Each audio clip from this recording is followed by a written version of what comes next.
Alright, and we're back again, this time for our good old talkie section about the hour or so of gameplay that we've just had previous. So, how was it? It's getting a lot more difficult in terms of enemies. There are a lot more and they want you. They want your blood. They are a lot more aggressive. It's a monster mash. No one going to ref off that. Alright. So I've got, first off, we had a new enemy right at the beginning of coming out of the antique shop, which was those big monkey things that really gnaw on you. They do a number on your health as well when they go on you. So what did you think of the Silent Hill Centre then, town centre? The video was very well done, I thought. Gave you a sort of hint as to what was going on, and more seals of Samael started peering about. It was good that it foreshadowed the hunting rifle by giving you the shells before you actually get it. Makes you want to sort of look around for it now. And the video still dangles Cheryl at you like a carrot, just to remind you. And that's what you're here for. Once we got through there... Oh, by the way, how was that boss battle? How did you find it? Which one?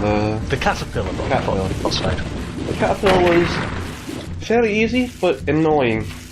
Because you never knew where it was coming from, and if you didn't move around constantly, it would just get you with an enemy strike or something. It's difficult to know how many shots you can get in. You can tend to waste several bullets on that thing if you're not careful. Because it's bookended between invincibility points. So, And we did get a nice new gun for that boss, though. We did?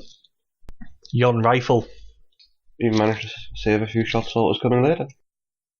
And then when we came out of the boss battle, we had the new Silent Hill, I suppose. It was all darkness and grating and abstract and stuff. What do you think? Very industrial. The windmill seemed sort of off-putting. Yeah, it's very weird. I didn't quite get what they were for. Just to be weird. Just to be weird. And the whole abstract otherworld is sort of mirroring what Dahlia was saying, where it's because the world's being consumed. Please, give her a proper title. Oh, the barefoot crazy hobo lady? Shoeless hobo lady. Shoeless hobo lady. So it's like the world's becoming more and more simple in a way, so we're losing all the detail, and it's just the lines and grating and stuff, which I think is interesting. Almost as if it's being consumed by darkness. Yes. But then moving on from there, we're going to see Lisa again to figure out what we're doing, I think. Lovely Lisa. Okay. I've decided. Lisa, I still don't really trust her. I was scared to be here. She seems too helpful. Clingy. I'm here. And I was worried too. I think part of it as well is that we only ever see her when things are going bad. You never see her in the ghost world, she's always in the other world. After that, we got another boss battle. They were in quite quick succession. They're sort of linked though, weren't they? Well, but they're the same creature. It's the implication. We called it Mothra. How did that go? Stand still, keep shooting away with a shotgun, and died fairly quickly. Yeah, you seem to give up trying to dodge its attacks pretty quickly. So. All you have to really do is there's one that you can't really avoid unless you really try. But most you can just avoid by stepping backwards and shooting. There's a side step as well, but it takes a little while to kick in, so I haven't seen you use it yet. It's too slow, too and clunky. Yeah, I get the feeling you're not gonna, to be honest, as well. I quite like the bug theminess of the monsters as well, because you had the caterpillar and then the moth. I was also going to ask, actually, out of the two battles, because it's the same monster, which did you prefer? I prefer the moth, really, but most that's because it wasn't constantly interrupting the fight with invincibility frames. It's a bit more direct, so you can just kill it. Okay. I think the moth does less damage as well. Now, on the way back to the sewers, there was a big skip. It's great, isn't it? I'm not sure. I kind of wanted to explore more of Old Town Hill, see if they've changed anything by adding something or changing it in some way. But no, they just skipped straight ahead. I suppose if they haven't added or changed anything, that's probably for the best, but yeah, they missed an opportunity, I find. Probably felt it wasn't important in that instance. Probably not. Okay, and then so we have a new location, which is the sewer. which I quite like. It didn't need a map until you were halfway through the bloody game. No, it doesn't. I particularly like that your radio doesn't work. I think I noticed quite quickly you just couldn't trust it anymore. I didn't find that much of a problem, really, because the monsters made their own sounds to telegraph their presence. Though the one on the ceiling caught me off guard the first time. But after that, I just kept looking at the ceiling, trying to move the camera and look at the ceiling every room I went into. Yeah, so I mentioned that you can get away with that quite well because you can sort of see them. Because it just edges the camera up just enough so you can spot them. You can catch them, yes. We affectionately dubbed those sloth monsters because they look like little slothers. They look more like mantises the way their arms were folded over. I think they kind of look like sloths, but yeah. As you mentioned the map, actually, I thought it was interesting because I thought it seemed kind of pointless because the sewers is pretty direct. There's only one way to go. Yeah. The second one, okay, I'll give it the second one because I ran into a couple of dead ends.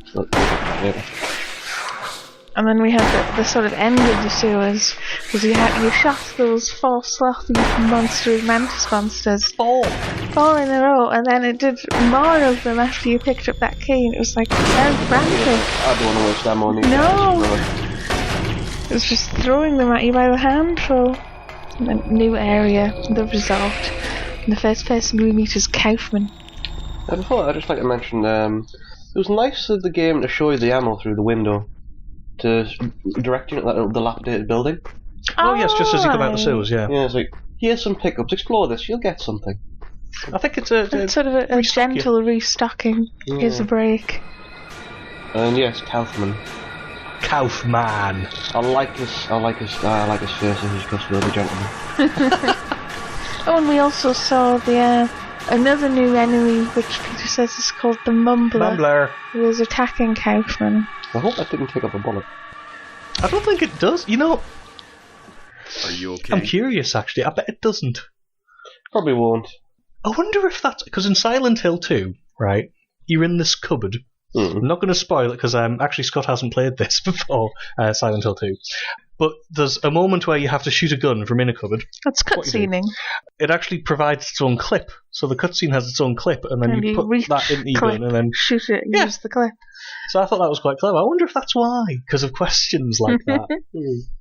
But back to the being with Kaufman a bit. So we don't trust him, do you think? Speak for yourself. You like him? How about you? He's completely trustworthy. He trusts the Kaufman. He was very, very quick, I thought, to say But it's no, too soon to nothing, give up. knows nothing about Alessa. This Clearly craziness does. can't go on Yes. Well, forever. that might be a lie.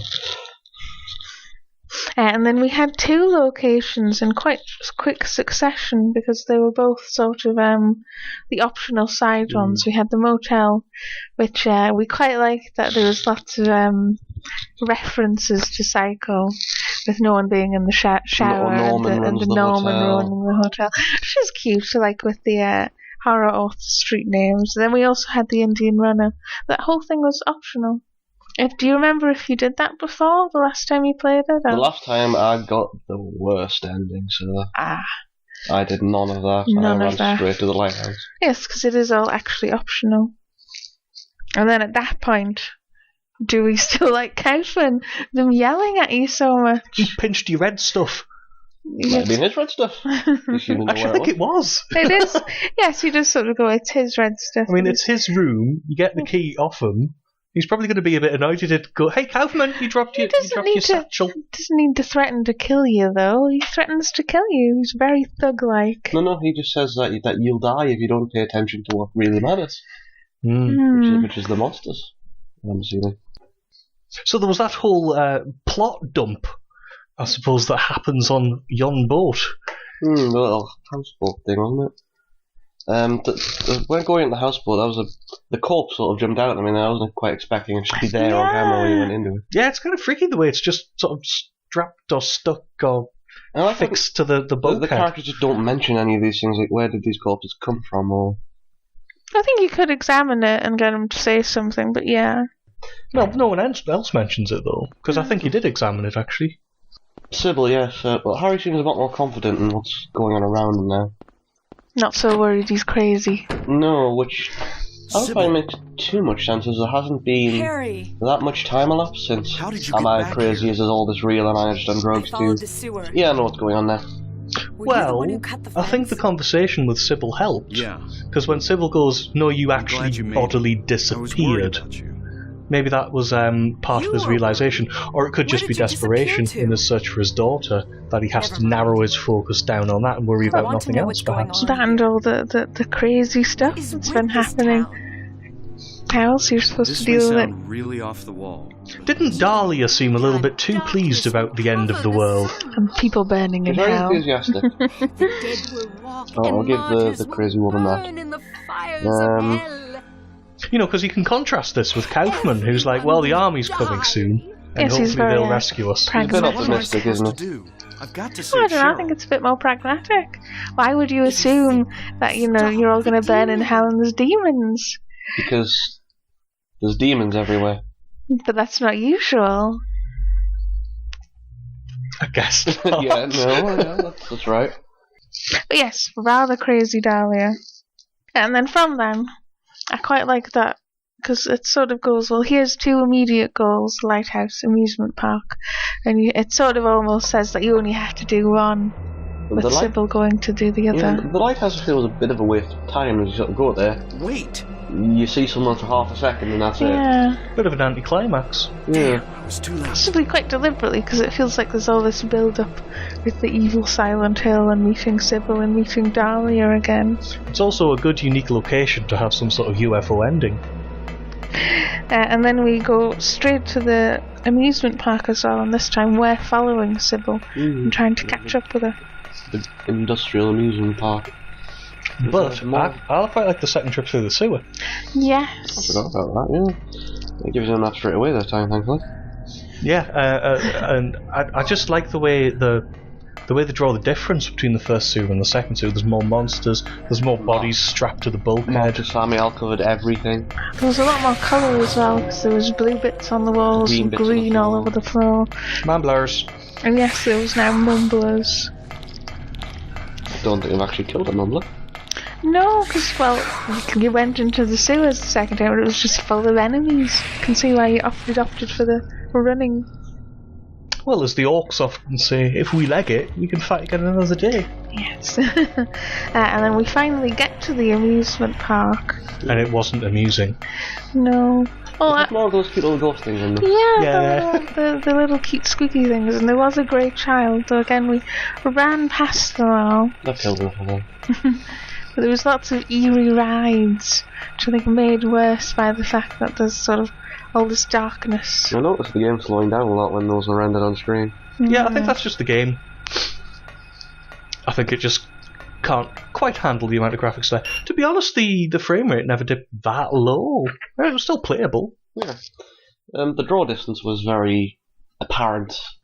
Very much so, yeah.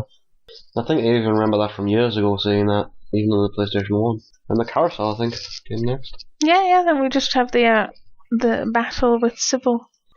Which didn't go well at the beginning. No. First of all, I think you were trying to use the red liquid. I couldn't remember what you do with it, so I probably would have done the exact same thing and tried to use it on I a knew few the red times. liquid had to be used in the Sybil fight, I just didn't know when or how or what to do. Well, it's been such a long time. I ended up using about 6 or 7 health kits in the process. Which Thanks. I believe you commented was the most you've used at any point in the game so Yeah. far. And she just does so much damage with that gun. Well, I don't quite care. like that, actually, because she's a cop, so she shoots you and she hits you and you fall over. Unlike Kaufman. Who just kind of goes bang at point blank range, and you're not sure if you're supposed to be hit or not. I don't think he would be. As that fight has proven, Harry can't hit the bullet very well. No, he kind of lies on the floor and just can't be bothered anymore. He's just like, give up on life. Not a very good video game protagonist, is he? Actually, I do quite like the way he's a bit harder, because he's sort of like, telling people what to do, take and charge a little bit, man in search for his daughter. Quite like that. Oh, that was our discussion of what we've just done. We'll see you all again next week.